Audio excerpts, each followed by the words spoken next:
వేరే వాయిస్ కూడా తీసుకోవాలి కదా, కంటిన్యూ చేద్దాం వెంకయ్య గారు. ఎస్ ఎస్ ప్రస్తుతం మనతో పాటు మల్లికార్జున గారు జాయిన్ అయ్యారు స్టూడియోలో, బీజేపీ యువ నాయకులు. నమస్తే అండి. కట్ట కార్తీక్ గారు రాజకీయ విశ్లేషకులు జాయిన్ అయ్యారు. నమస్తే కార్తీక్ గారు.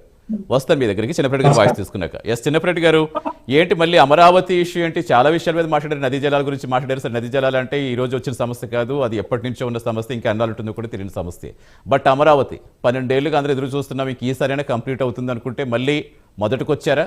ఏంటి అసలు అమరావతి మీద వైసీపీ స్టాండ్ ఏంటి, ఏమనుకోవాలి? సార్ ప్రైమ్ లైన్ వీక్షకులకు అలాగే ప్యానల్ సభ్యులందరూ కూడా నమస్కారం సార్. నమస్తే, చెప్పండి సార్. మన మంత్రి గారు నారాయణ గారు మాట్లాడినటువంటి మాటలను కానీ, తెలుగుదేశం అధికార ప్రతినిధి గారు మాట్లాడిన మాటలను కానీ తీవ్రంగా ఖండిస్తా ఉన్నాం.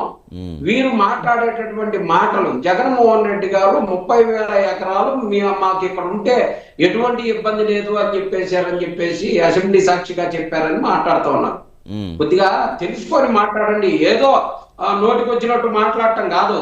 జగన్మోహన్ రెడ్డి గారు అసెంబ్లీలో చెప్పింది ఏంటంటే, ప్రభుత్వ భూమే 30,000 ఎకరాలు ఉన్న చోట రాజధాని పెట్టుకున్నట్లయితే ప్రభుత్వం ఏ ఏ సంస్థలకైతే ఇచ్చి అభివృద్ధి చేయడానికి అవకాశం ఉందో ఆ ప్రాంతంలో పెట్టుకుంటే మంచిది.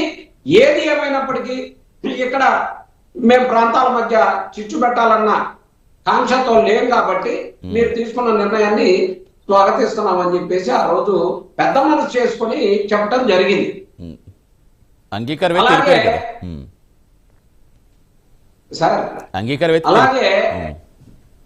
అలాగే సెల్ఫ్ సస్టైనబుల్ ప్రాంతం అని చెప్పేసి ఆ ఏరియాని మొత్తం కూడా దాని డబ్బులు అదే సంపాదించుకొని రాజధాని ఎదుగుతాదని చెప్పేసి చంద్రబాబు నాయుడు గారు చెప్పినటువంటి పరిస్థితి.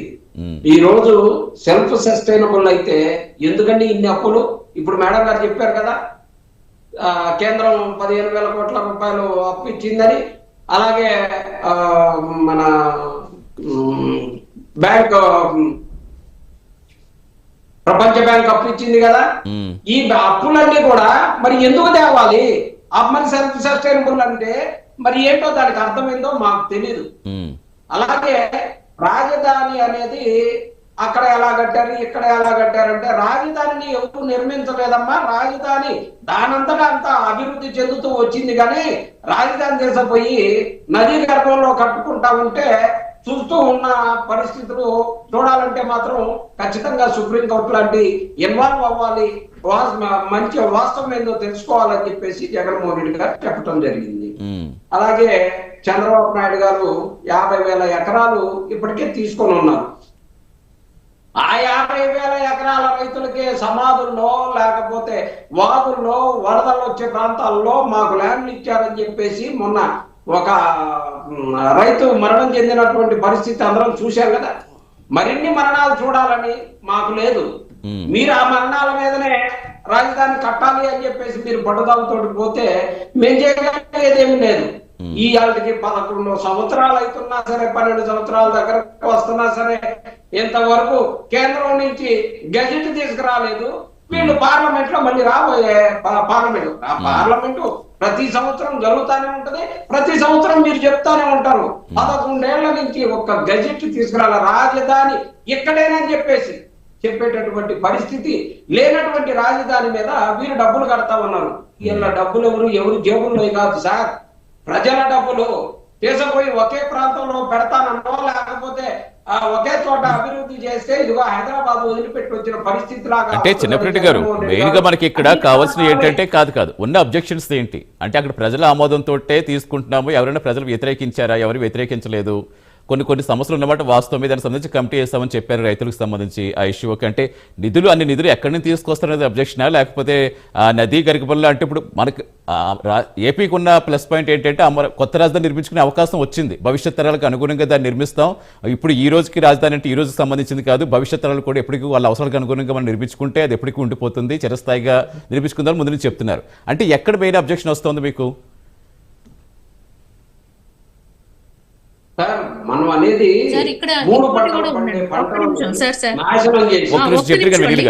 నదీ ప్రవాహిక ప్రాంతం అన్నారు, కానీ నదీ ప్రవాహిక మీద ఎక్కడ కూడా మనం నిర్మాణం చేయాలి. నిర్మాణం మీరు జరగలేదు. మాట్లాడినంతసేపు విన్నాను కదా. నదిపైన ఎటువంటి మీరు నది దగ్గర మాట్లాడినంతసేపు ఒక్క మాట నిర్మాణం కూడా జరగలేదు. మాట్లాడలేదు కదా. రైట్ అండి వినీల్ గారు, ఎస్ చెప్పినప్పుడు చెప్పిన తర్వాత అబ్జెక్షన్స్ ఉంటే అప్పుడు మళ్ళీ మీరు చెప్తారు కానీ మీరు చెప్పండి. కంటిన్యూ చేయొచ్చండి. ఎస్ చిన్నప్పరెడ్డి గారు, ఎస్ కంటిన్యూ చేయండి. ఇప్పుడు 3 పంటలు పండేటటువంటి పంటల్ని నాశనం చేసి అక్కడ ఉన్నటువంటి రైతులందరినీ కూడా ఇబ్బందులకు గురి చేసి కనీసం వాళ్ళు పొలాలు ఇచ్చిన వాళ్ళకి ఎక్కడ ల్యాండ్ ఇచ్చామో అర్థం కానటువంటి పరిస్థితి, ఎక్కడ నాకు స్థలం వస్తుంది, ఎక్కడ నాకు ఇల్లు వస్తుంది, ఎక్కడ కమర్షియల్ కాంప్లెక్స్ నాకు వస్తుంది అన్నటువంటి తెలియక దిక్కుదేల్చిన పరిస్థితుల్లో అక్కడికి వెళ్ళి ఆఫీసుల చుట్టూ అడుగుతా ఉంటే కనీసం ఆఫీసుల్లో కూడా సిఆర్టీ ఆఫీసులో కూడా రైతులని రానియకుండా చేస్తా ఉన్నటువంటి పరిస్థితులు రైతులు చెప్తుంది. ఏం చెప్పే కాదు ఇవన్నీ.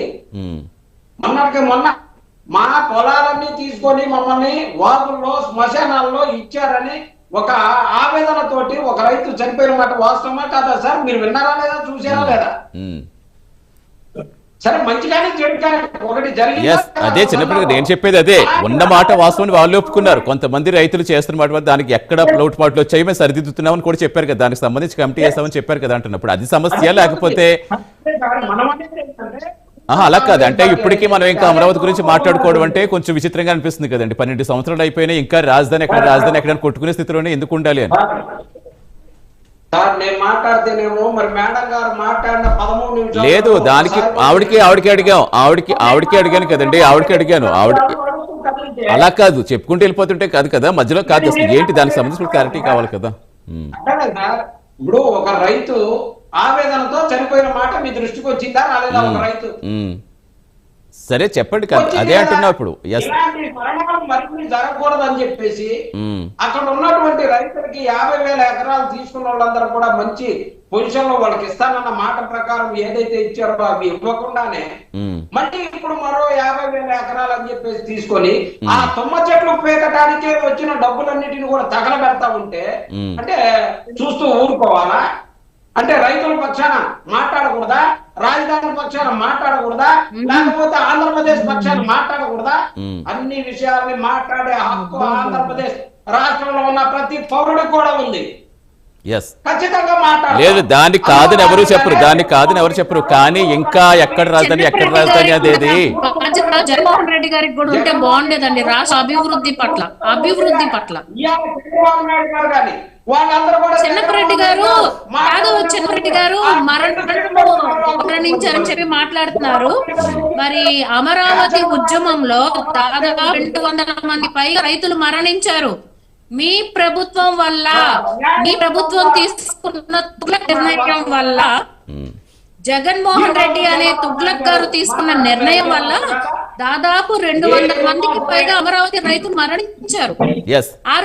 అదే చెప్తుంటే ఇప్పుడు అలాంటి మనం తవ్వుకుంటూ పోతే మళ్ళీ చాలా వస్తాయి. ఇప్పుడు మీ ప్రభుత్వ హయాంలో చాలా మంది రైతులు మరణించారు. ఇప్పుడు మరణించిన రైతుల గురించి మీరు మాట్లాడుతున్నారు, మరి దానికి ఎవరు సమాధానం చెప్తారని ఆవిడ అడుగుతున్నారు. మనకి ఇది ఇలా పెరిగిపోతుంది. అలా కాదు, అసలు మనకి ఏంటి ఇప్పుడు రాజధానికి నిజంగా మీ దగ్గర ఉన్న అబ్జెక్షన్స్ ఏంటి, నిజంగా అక్కడ వద్దనా లేకపోతే ఏంటి సమస్య అనేది చెప్పుకుంటూ సరిపోతుంది. కానీ ఇక్కడ రైతుల పొలాలు తీసుకొని వాళ్ళని ఆవేదనకు గురి చేసి వాళ్ళ మరణానికి కారణం అనేటువంటి ప్రభుత్వం కాబట్టి ఏంటి అప్పుడు కూడా మీ ప్రభుత్వ హయాంలో కూడా అప్పుడు టీడీపీ హయాంలో తీసుకున్న నిర్ణయం వల్లే చనిపోయారా? ముఖ్యమంత్రి కాబట్టి ఆవేదనతోటి ఆయన మాట్లాడుతూ ఉన్నారు. ఏం తప్పే ఉంచారు అందులో? ఎందుకు 50,000 ఎకరాలు? లేదండి, అదే సమస్య పైకి తీసుకురావడం తప్పు కాదు. ఒక్క నిమిషం ఇంకా వాయిస్లు తీసుకోవాలి కదా. ఒక్క నిమిషం చిన్నపరెడ్డి గారు, మనకి మళ్ళీ మల్లికార్జున గారు నమస్తే అండి. ఏంటి ఏం చెప్తారు ఇప్పుడు? ఇంకా